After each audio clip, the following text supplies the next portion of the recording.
Good evening. Thank you so much for joining this evening. Pull up a chair, grab a cup of tea or a hot cocoa, come sit by the fire, and get comfortable. I'm going to read a story called The Christmas Thief. This is one of many wonderful tales that are included in my book, Baba Treasure Chest. I hope you enjoy the story. This book is dedicated to people everywhere as a reminder of the beauty of Christmas when we count our blessings and help those in need.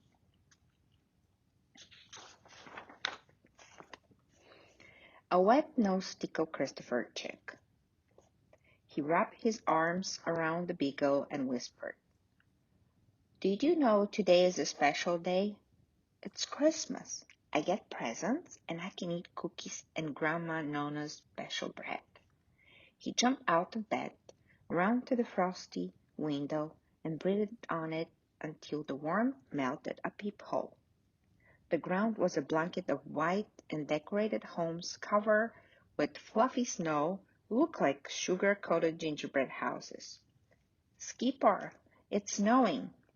"Woof, woof!" The dog knocked his pajama bottom and thumped his tail against the floor, looking up with pleading brown eyes. "Want to go outside? I want to make snowmen and have snowball fights." Christopher turned away from the window, but frowned when he caught a glimpse of himself in the dresser mirror. "I look like a girl in these pajamas, but Mom said I have to wear them because Grandma Nona bought them."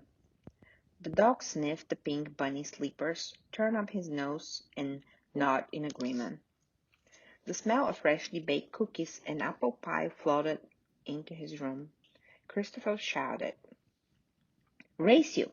He dashed towards the stairs with Skipper nipping at his heels. "Wait!" Christopher stopped and grabbed hold of Skipper's collar.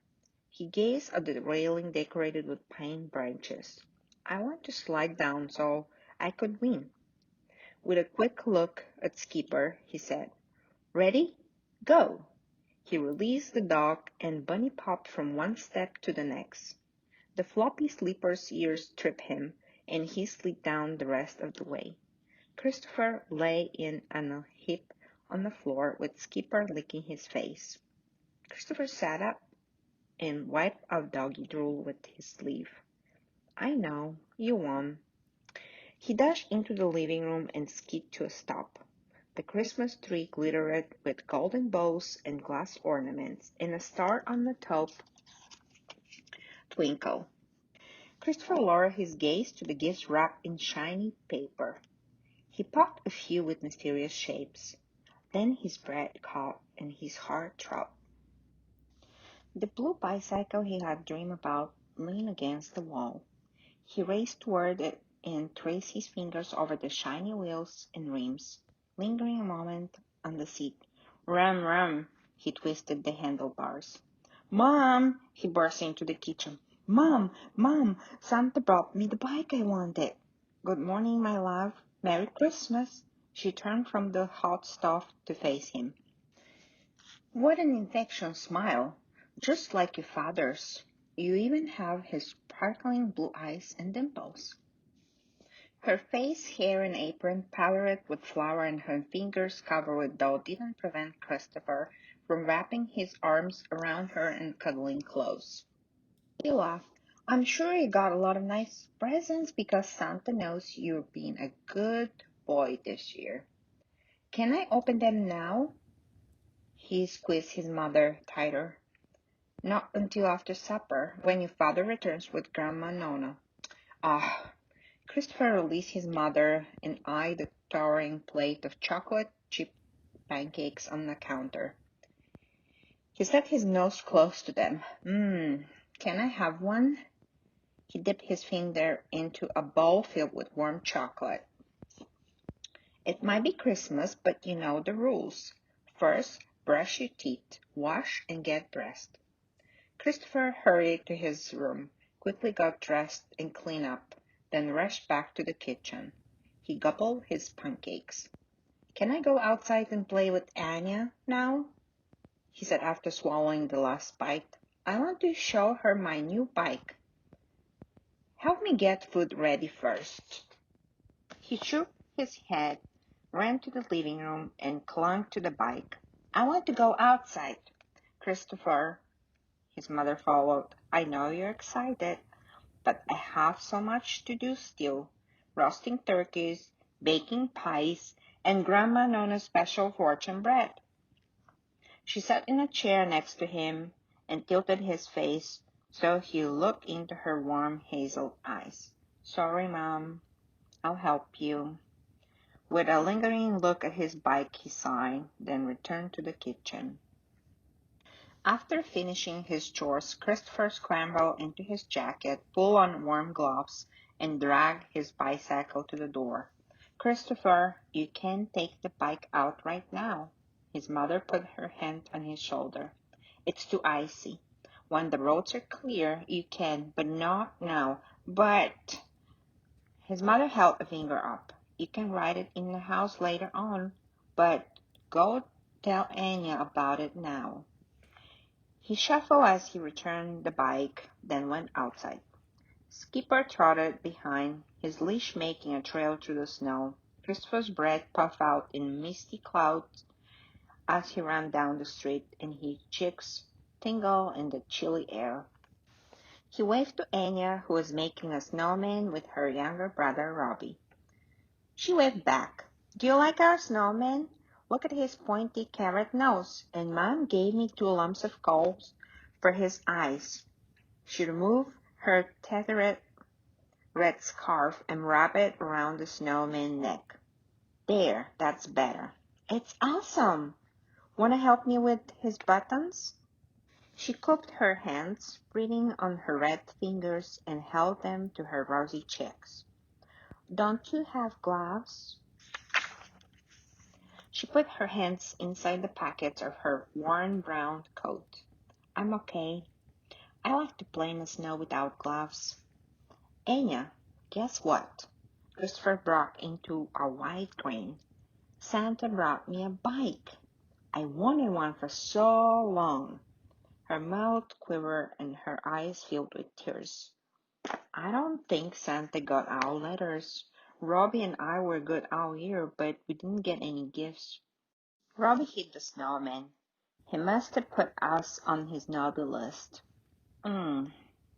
Christopher shrugged and looked away. Anya couldn't have been bad. Robbie maybe, but not Anya. She wiped a tear with the back of her hand. But that's not so sick. That's a better Christmas gift than toys. She grabbed Robbie's hand when her mother called to her. Well, we gotta go. Bye. She dragged her brother into their house. Christopher picked up Skipper's leash and walked farther down the street towards another group of children who were pelting each other with snowballs from behind snowbanks. He toppled behind the snowbank and joined the fun, while Skipper chased after the snowy missiles. All too quickly, his mother called to him from the doorway. Christopher, come inside now for lunch. Christopher breathed in deeply after he entered the kitchen, where his mother sang while she dashed around. It smells delicious. A turkey roasted in the oven while another one cooled on the counter along with 2 pies. Trays of cookies sat on the counter ready for baking. Can I have a piece of pie? For dessert? Right now, you can have hot chicken soup after you wash your hands. Do you think the winter monster will steal the extra turkey, pie, and the cookie again? The previous year, they had disappeared from the porch while they were cooling off. I'm 7 now. I can keep the monster away and make sure he doesn't take anything. I'm proud of you, Christopher. You're so a brave boy. His mother smiled at him. All afternoon, Christopher cruised from the living room to the kitchen on his bike. Mom, watch me! He shouted each time he passed her.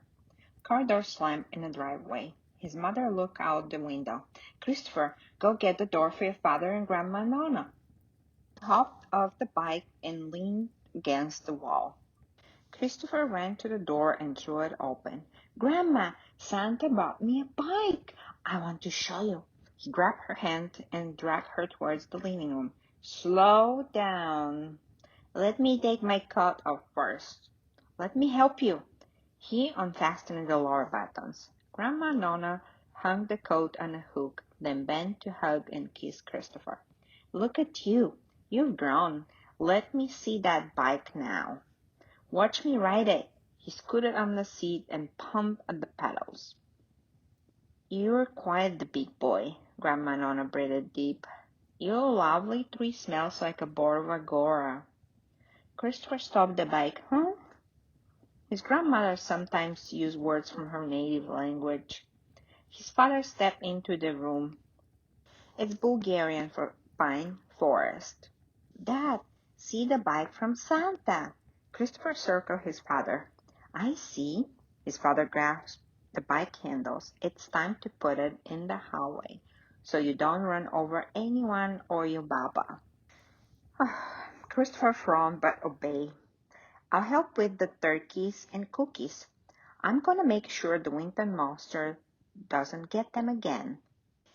His parents shared a smile. Christopher, please carry Grandma Nona's suitcase to her room, then wash for dinner, his mother said.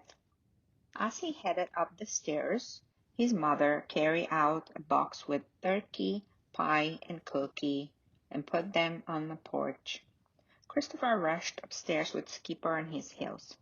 I have to guard the food from the winter monster. He opened his chest of toys and pulled out a bow, 2 arrows, and his Batman mask, then snuck downstairs. He wiggled into his jacket and crept onto the porch, closing the door quietly. The box with the food was still there.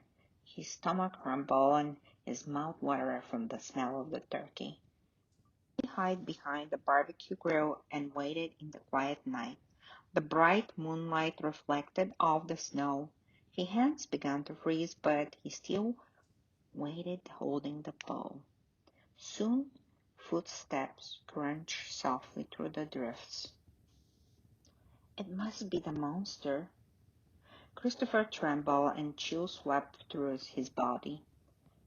He notched an arrow in the bow and held it tight. His heart pounded fast while he held his breath. The frozen wooden stairs cracked. He wanted to scream, but he peeked around the barbecue grill. A silhouette appeared. It didn't look like a monster, more like a person, but a scarf covered its head, so he couldn't tell who it was. The person picked up the box of food and limped away with heavy steps. Christopher waited a few minutes in his hiding place and then quietly followed the thief. The silhouette slid through a fence and went into Anya's house. When the door opened, he saw the person's face. It was Anya's mother. Why is she stealing our food? Christopher threw the bow on the porch and stormed into his house. Stamping his feet as he ran into the living room, he shouted, Dad, I know who stole the turkey. I saw her. Mom, Mom! Christopher's father set his newspaper on the table and looked at him with a kind smile. His mother came out of the kitchen. Dad, I saw who stole the turkey. Anya's mother. I hide and follow her.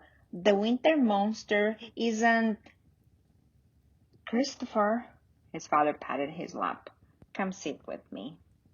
Christopher's head leaning against his chest, his father spoke softly. Calm down. Anya's mother didn't steal the food. Your mother prepared it for their Christmas dinner. Their father is ill and can't work. We share our food so they can have a nice meal. Christopher wiped away tears, then hugged his father. at all the boxes of gifts under the tree. I have so many toys. I can give some of my gifts to Anya and Robbie. Santa didn't get their letter. His parents looked at each other and smiled. It's too late tonight. Tomorrow morning you can visit them. I promise. But don't bring up the food. It may embarrass them. Father rubbed Christopher's head. Let's eat now. Later at the table, Christopher's father broke pieces from Grandma Nona's special holiday bread and handed one to everyone and set two on a small plate. Let's see what our fortunes say. Skipper gets a piece, doesn't he? Christopher asked as the dog tail thumped against the floor. Not to eat, but he has a fortune too. His mother broke apart one of the pieces of bread sitting on the plate, reading the foil-wrapped note inside. A year free of trouble. Who get the other one on the plate? Christopher asked. That's for the entire household, Grandma Nona answered. Whatever it says applies to everyone. I love this game. Christopher dug into his piece of bread to extract the foil-lined fortune. I got the coin. I'm going to be rich. He stuffed the coin in his pocket. When no one was looking, he snuck a piece of the bread to Skipper and whispered, I think I'll give the coin to Anya. I want to share my fortune with her. Christopher looked from one happy face to the other. He thought about Anya's family and their bad luck, and hoped they enjoyed their meal as much as he did. His mother was the best cook in the world, after all. His parents made him proud. This was the true meaning of Christmas, to be with your family and share your fortune with those in need. Thank you, everyone, for joining tonight.